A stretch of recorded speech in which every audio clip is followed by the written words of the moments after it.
여러분, 중화사상이라는 말 들어보셨지요? 중화요리, 우리가 보통 그럴 때 중화라는 단어를 많이 쓰는데요.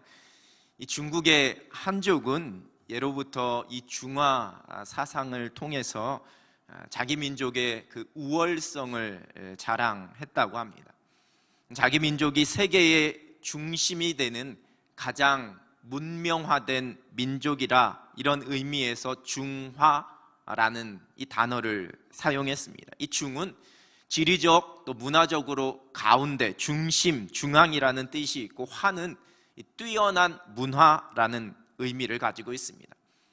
이 말이 실제 표현된 것은 삼국지 등에서 처음으로 나타났다고 하는데, 중화사상의 그 출현은 그보다 훨씬 더 오래전의 일이라고 학자들은 이야기합니다. 그래서 그런지 몰라도 이 중국 사람들, 특히 이 화교들은 세계 어느 나라에 산다 할지라도, 흩어져서 산다 할지라도 그 자긍심이 대단하다라는 것을 보게 됩니다. 우리가 보통 외국에 나가면 그 나라 언어는 아니더라도 어떻게 해서든 영어로 물어보고 영어로 소통하려고 하지 않습니까?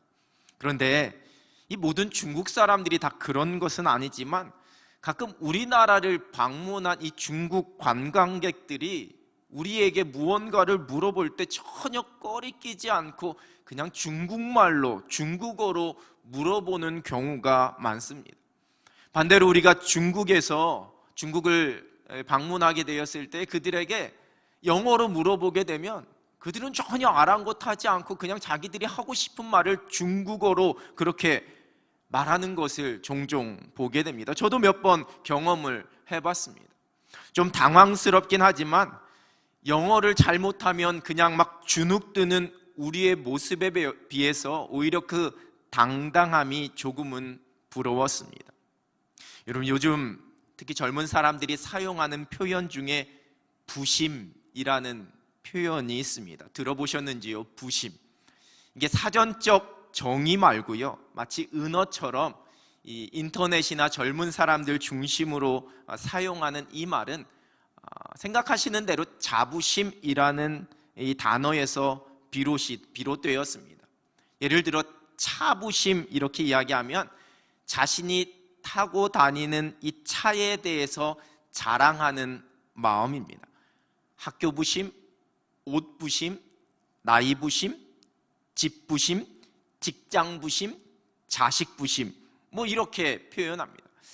원래 이 말은 조금 부정적인, 이 지나친 자랑이나 이 자만하는 모습에 대해서 비난하고 조롱하는 그러한 의미로 사용되기도 합니다만, 이 자부심이 스스로 자기 자신의 어떤 존재에 대한 그 가치 때문에 갖고 있는 그런 당당함이라고 한다면, 이렇게 부심이라고 이야기할 때는 자기가 소유하고 있는 자신의 환경에 대한 그 이유 때문에 자신감을 갖게 되는, 그래서 처음에는 이 비난과 조롱의 그런 어떤 의미를 담고 사용되었지만, 그렇다고 해서 꼭 부정적인 것만은 아닌 것 같습니다. 예를 들면 우리 남현교회 다니는 우리 성도들이 갖고 있는 남현교회 부심, 그리스도인 된 우리가 가져야지만 되는 그리스도인 부심, 이런 것은 긍정적으로 당연히 가져야 하는 모습이겠지요. 오늘 사도 바울도 일종의 부심을 이야기하고 있습니다. 복음 부심입니다. 본문 16절 말씀은 내가 복음을 부끄러워하지 아니하노니 이렇게 시작하고 있습니다. 여러분, 여기서 부끄러워하지 않는다라는 이 헬라어는 단순히 창피해하지 않는다, 수치스럽지 않다, 부끄러움을 참는다, 여러분, 이러한 소극적인 의미가 아니라 자랑스러워한다라는 적극적인 의미를 가지고 있는 단어입니다. 즉, 복음을 자랑스러워하는 겁니다. 누가복음 9장 26절입니다. 누구든지 나와 내 말을 부끄러워하면 인자도 자기와 아버지와 거룩한 천사들의 영광으로 올 때에 그 사람을 부끄러워하리라. 예수님께서 예수님과 예수님의 말씀을 부끄러워하는 자들에 관하여서 말씀하셨습니다. 사도 바울의 이 본문의 고백은 이러한 예수님의 말씀을 알고 있었기에 드리는 고백이었을 겁니다. 디모데후서 1장 8절의 말씀입니다. 그러므로 너는 내가 우리 주를 증언함과 또는 주를 위하여 갇힌 자 된 나를 부끄러워하지 말고 오직 하나님의 능력을 따라 복음과 함께 고난을 받으라. 바울이 사랑하는 제자였던 디모데에게 편지를 쓰면서 주를 증언함과 주를 위하여 갇힌 자신을 부끄러워하지 말라 이렇게 편지합니다. 그럼 굳이 바울이 이러한 표현을 쓴 것으로 보아서 당시에 많은 사람들이 십자가의 복음을 부끄러워하고 숨기려 하고 있었고, 복음을 전하는 자들, 그 사역자들을 부끄러워하고 모른 척하고 있었다라는 것을 우리는 짐작해 볼 수 있습니다. 당시에 로마 제국은 그 근동의 패권을 차지하고 있었던 초강대국이었습니다. 당시에 지식인들이 가지고 있었던 사상과 철학은 그야말로 최고의 전성기를 누리던 시절이었습니다. 각종 종교와 이념과 합리적이고 이성적인 사고들로 가득 차 있었던 문화와 문명의 발달을 누리고 있었던 그러한 사회였습니다. 사도 바울은 사도행전 17장에서 아덴, 즉 아테네에서 복음을 전하면서 당시 사람들이 가지고 있었던 철학적인 사상과 부딪혔던 그러한 경험이 있었습니다. 그들의 사상의 견고함과 교만함과 그 자긍심이 얼마나 대단했는지를 아주 잘 알고 있었습니다. 이러한 헬라 철학을 비롯한 수많은 사상과 발달된 문화 속에서 예수 그리스도의 십자가를 통한 구원의 소식인 이 복음은 참 보잘것없는 것처럼 보였습니다. 사람들의 이성과 합리적인 그 생각에 부응할 수 없는, 도저히 그 사람들의 지적인 욕구도 그 마음도 만족시킬 수 없는 것으로 보였습니다. 그러나 바울은 이러한 환경 속에서 나는 복음을 부끄러워하지 않는다 이렇게 고백합니다. 자랑입니다. 확신입니다. 복음이 그 어떤 사상이나 철학이나 사고나 종교보다도 훨씬 더 위대한 진리라는 것을 알고 깨닫고 믿기에 드릴 수 있는 고백입니다.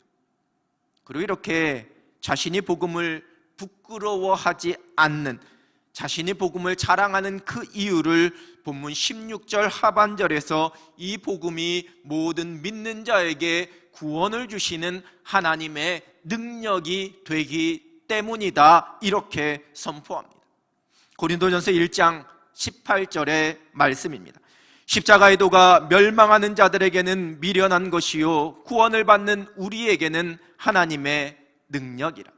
이어지는 23절입니다. 우리는 십자가에 못 박힌 그리스도를 전하니 유대인에게는 거리끼는 것이요 이방인에게는 미련한 것이로되.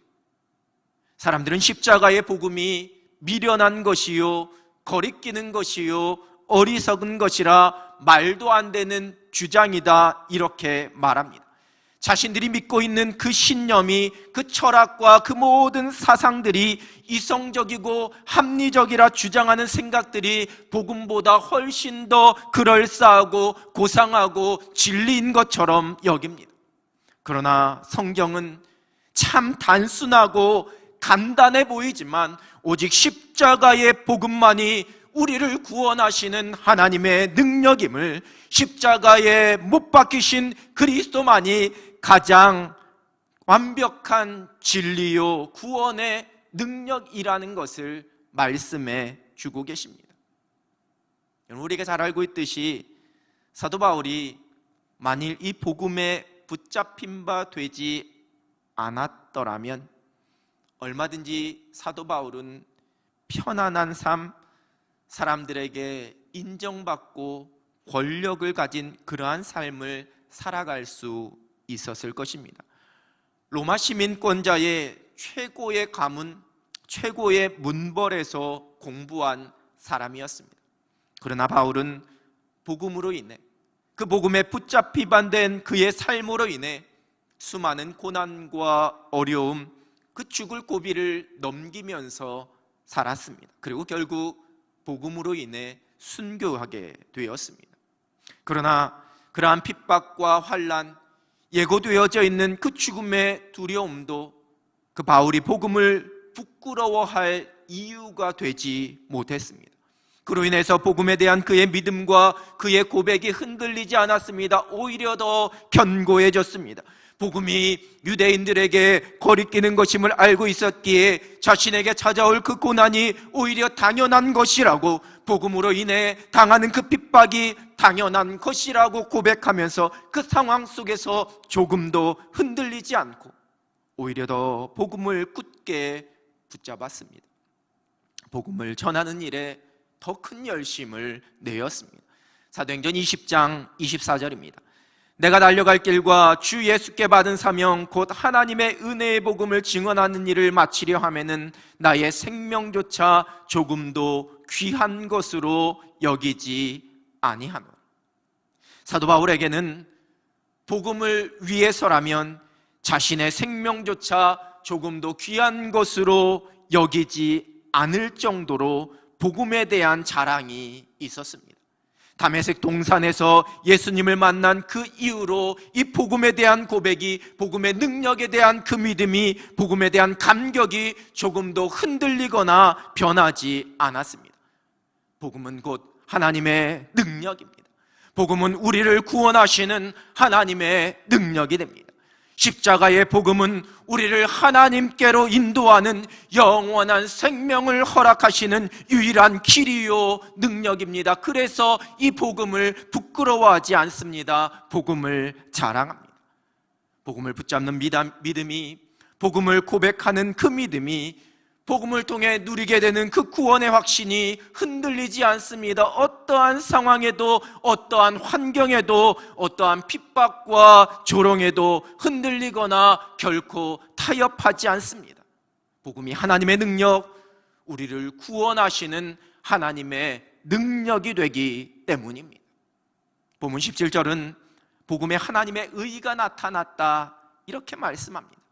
복음을 통해 하나님께서는 우리를 의롭다 말씀해 주십니다. 죄인된 우리를 의롭다 해주시는 하나님의 은혜, 그 놀라운 사랑이 이 복음 안에 나타났습니다. 오직 믿는 자에게 허락하시는 의롭다 하심, 그것이 십자가 복음을 통해 허락하신 하나님의 사랑이요 하나님의 은혜입니다. 이것이 우리가 잊지 말아야 할 복음의 능력입니다. 복음의 위대한 가치입니다. 그래서 복음이면 충분합니다. 책으로도 발견되고 이 다큐멘터리 영화로도 제작된 교회 오빠, 지금은 세상을 떠난 고 이관희 집사님의 삶의 모습과 신앙의 고백을 담은 그러한 책과 영화입니다. 많은 사람들에게 눈물과 믿음의 도전을 주었었지요. 서울의 명문대를 졸업하고 안정된 직장 생활을 하던 그 30대의 이관희 집사님에게 대장암 사기라는 청천벽력과 같은 선고가 내려집니다. 그 충격으로 사랑하는 어머니가 세상을 떠나게 되고, 얼마 후에는 그 아내 오은주 집사님마저 혈액암 판정을 받게 됩니다. 그 견딜 수 없는 고난 중에서 드렸던 이 이관희 집사님의 그 믿음의 고백, 집사님은 40세가 되는 해 생일에 세상을 떠났지만 그가 남겨놓은 이 믿음의 고백들이 많은 사람들에게 감동과 도전이 되고 있습니다. 이관희 집사님이 드렸던 고백 중에 하나를 책은 이렇게 적고 있습니다. 제가 아프고 나서 많은 목사님들이 와주셔서 기도도 해주시고 권면도 해주시고 하셨는데, 형제님, 이 질병은 하나님의 계획 가운데 있는 고난이니까 이 고난 이겨내시고 승리하실 겁니다. 치료되실 겁니다. 그런 말씀을 해주실 때는 머리로는 아멘, 아멘 해요. 그리고 꼭 그러길 바라고. 그런데 정말 뜨거운 눈물을 흘리게 하는 기도는 저로 하여금 십자가의 능력, 다시 한번 복음을 상기시켜주는 그런 기도, 십자가 앞에 내가 얼마나 죄인된 사람인지를 깨닫게 해주시고, 또 그 십자가의 능력으로 내가 죄사함을 받고 하나님의 자녀가 되었다는 그 감격을 일깨워주는 그런 기도, 그리고 이 상황 속에서도 오직 하나님만을 바라보고 하나님에 대한 신뢰를 절대 거두지 말라는 그런 권면의 기도, 그런 기도를 들었을 때 오히려 더 마음이 뜨거워지고 눈물이 많이 나더라고요. 여러분에게 복음은 어떠한 의미를 가지시는지요? 여러분의 삶 속에서 복음이 어떠한 능력을 발휘하고 있는지요? 여러분의 심령 속에 있는 복음에 대한 감격이 여러분의 삶의 어떠한 모습과 어떠한 고백으로 나타나고 있으신지요? 우리가 이 복음의 능력을 가볍게 여기지 않습니다. 복음의 감격을 잃어버리지 않습니다. 하나님께서 우리에게 허락하신 이 복음의 가치와 그 능력을 정확하게 깨닫고 고백해야 합니다. 복음을 헬라어로 유앙겔리온 이렇게 표현합니다. 이는 원래 승리의 기쁨의 소식이라는 의미를 가지고 있습니다. 여러분, 복음은 곧 승리의 소식입니다. 죄와 사망의 어둠에서 생명을 주시는 승리의 소식입니다. 절망과 낙심 속에서 소망을 주는 승리의 소식입니다.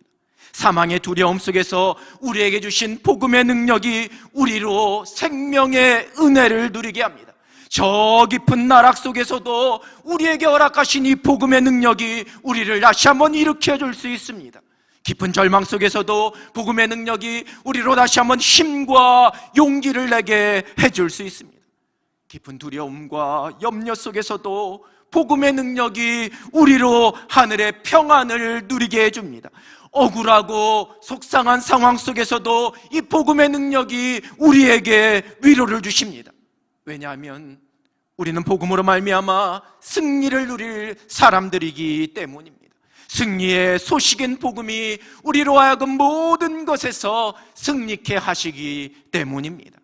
이 복음의 능력 붙잡고 날마다 승리할 수 있는 여러분 되시기를 우리 주님의 이름으로 축원합니다. 여러분, 참 안타깝게도 세상 속에서 교회가 많이 초라해졌습니다. 지난주 중에 우리 한영숙 권사님의 남편 되시는 고 김동혁 성도님께서 별세하셨습니다. 중앙대학교 장례식장에 빈소가 마련되었습니다. 교구 목사님을 통해 소식을 전해온 우리 권사님과 그 따님들이 이 장례식장에서 예배 드리는 것은 안 된다고 했다면서 목사님 와서 잠깐 기도만 해달라고 그렇게 말씀하셨습니다. 제가 우리 교구 목사님에게 장례식장에 직접 전화해서 한번 문의해보라라고 그렇게 부탁을 했습니다.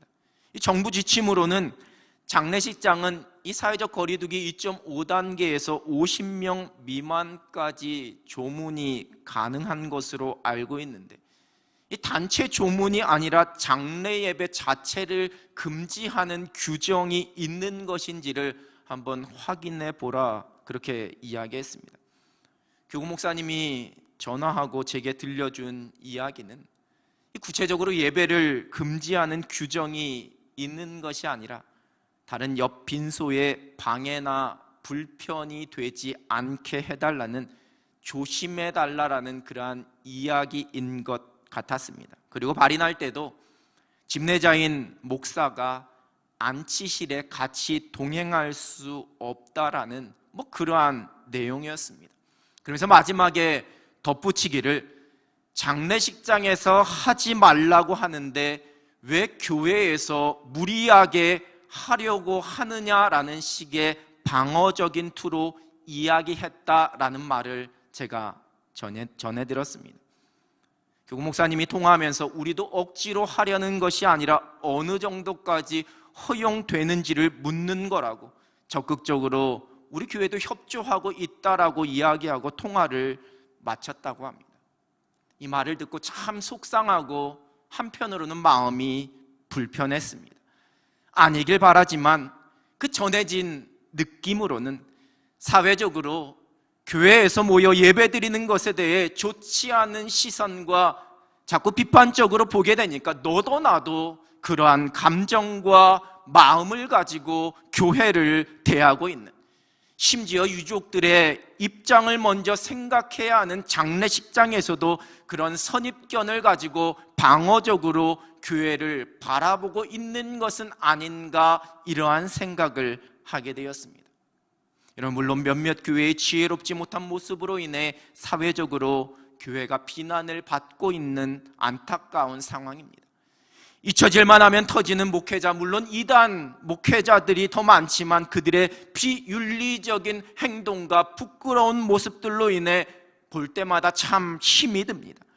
지금 많은 국민들로 하여금 안타까움을 넘어서 분노하게 하고 있는 정인이 사건, 그 양부모가 어느 목사님의 딸이라는 사실, 그리고 기독교 세계관으로 설립하고 그렇게 운영되고 그렇게 가르치고 있는 모 대학교의 캠퍼스 커플이었고, 그 양부는 모 기독교 방송국 직원이었다는 사실로 인해 교회와 기독교를 향한 비난은 더 커져가고 있는 상황입니다.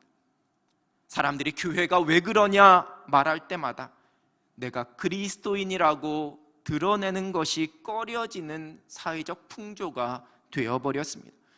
이 코로나19의 상황을 겪으면서 교회에 예배드리러 가는 것조차 눈치를 보게 되고, 실제로 회사에서 주일에 교회 가서 예배 참석하지 말라라는 그러한 지시가 내려왔다라는 안타까운 이야기도 듣게 됩니다. 세상 속에서 드러나는 소금과 빛의 사명이 아닌 오히려 드러내지 않고 숨겨야지만 사회생활하고 직장생활하고 사람들과 관계를 맺어가기에 불편함이 없는 것 같은 그러한 상황과 분위기가 연출되기도 합니다. 여러분, 이 모든 상황이 참 안타깝습니다. 목회자들의 부족함이, 몇몇 교회들의 지혜 없음이, 믿음의 사람들의 이러한 연약함이 참 안타깝습니다. 아니, 때로는 참 부끄럽습니다. 우리 그리스도인들이 모범이 되지 못하고 성숙하지 못하고 빛과 소금이 되지 못하고 하나님의 영광을 가리게 되는, 덕을 세우지 못하는 우리의 모습을 여러분, 우리가 부끄러워해야 합니다. 그리고 회개하고 고쳐야 합니다. 그러나 또한 우리가 분명히 구별해야 합니다. 여러분, 이러한 분위기라고 해서 내가 그리스도인인 것, 여러분, 그 자체가 부끄러울 수는 없습니다. 이로 인해 내가 복음을 부끄러워할 수는 없습니다. 여러분, 생명의 복음 그 자체는 결코 부끄러운 것이 아니기 때문입니다. 여러분, 우리가 그리스도인인 것 그 자체가 부끄러운 것이 아니기 때문입니다. 이 땅을 살아가는 그리스도인, 때로는 교회 속에 보이는 연약함과 그 부족한 모습, 여러분, 그것에 상관없이 복음은 결코 부족하지 않습니다. 복음은 결코 부끄러운 소식이 아닙니다.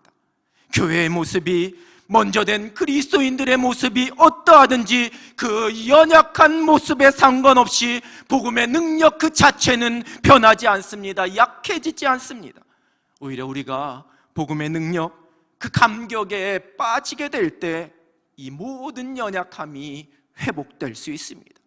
세상 속에서 선한 영향력을 발휘하는 온전한 그리스도인으로 세워질 수 있는 것입니다. 사랑하는 성도 여러분, 다시 새롭게 되기 위해서는 우리가 복음의 감격으로 살아야 합니다. 복음의 능력에 대해 의심하지 않습니다. 날마다 구원의 감격을 누리며 그 구원의 감격으로 내게 주어진 모든 상황 속에서 담대함으로 살아갑니다. 두려워하지 않습니다. 주눅들지 않습니다. 절망하지 않습니다. 우리를 구원하시는 하나님의 능력인 이 복음 붙잡고 살아가기에 결코 스스로 초라해지지 않습니다. 복음이 어떠한 상황 속에서도 다시 한번 우리를 일어서게 합니다. 복음이 어떠한 절망 속에서도 우리로 다시 한번 소망을 붙잡게 합니다. 복음이 어떠한 환경 속에서도 우리를 당당하게 해줍니다. 복음이 어떠한 어려움 속에서도 우리로 평강을 누리게 합니다. 십자가 복음이 저와 여러분에게 궁극적인 승리를 주시는 하나님의 능력이 됩니다. 그래서 우리가 복음을 부끄러워하지 않습니다. 복음을 자랑하며 살아갑니다. 복음에 대한 그 믿음이 흔들리지 않습니다. 복음의 감격 가운데 살아갑니다. 죄인된 저와 여러분을 구원하시려고 외아들 예수 그리스도를 십자가에 내어주시기까지 사랑해 주신 그 하나님의 사랑이 우리를 붙잡고 계심을, 이 땅에서 살아가는 동안, 그리고 이 땅에서 우리의 생명이 끝나는 그 순간에도 결코 우리의 손을 놓지 않으시고 생명의 길로 우리를 인도하심을 믿으며 담대함으로 살아갑니다. 그것이 복음에 대한 감격으로 복음의 능력을 의심하지 않고 살아가는 하늘 백성들입니다. 여러분 기억하십시오. 다시 새롭게 된다는 것은 오직 복음의 감격으로 살아가는 것입니다. 복음을 부끄러워하지 않습니다. 내가 복음에 붙잡힌 바 된 사람임을, 내가 복음의 능력으로 살아가는 사람임을 당당히 자랑하면서 살아갑니다. 능력의 십자가 복음 붙잡고 이 복음의 감격으로 날마다 새로워지며 승리하는 여러분 되시기를 우리 주님의 이름으로 축원합니다. 기도하겠습니다. 살아계신 하나님 아버지, 연약한 우리에게, 죄로 인해 죽었던 우리에게 예수 그리스도의 십자가의 복음을 허락하여 주시고 이 복음의 능력으로 하나님 앞에서 의롭다 하심, 하나님의 자녀되는 놀라운 권세, 영원한 생명을 누리게 하여 주시니 하나님 감사합니다. 하나님, 이 복음의 능력을 우리가 부끄러워하지 않게 하여 주시고 이 복음의 감격 속에서 날마다 이 땅에서 승리하는 하늘 백성들이 되게 하여 주시옵소서. 어떠한 상황을 만나든지 간에, 어떠한 절망을 만나든지 간에, 어떠한 두려움 속에 있든지 간에 복음 붙잡고 날마다 하늘 생명, 하늘 평강, 하늘 기쁨을 누리며 살아가는 주의 백성들이 되게 하여 주시옵소서. 예수 그리스도의 이름으로 기도드립니다. 아멘.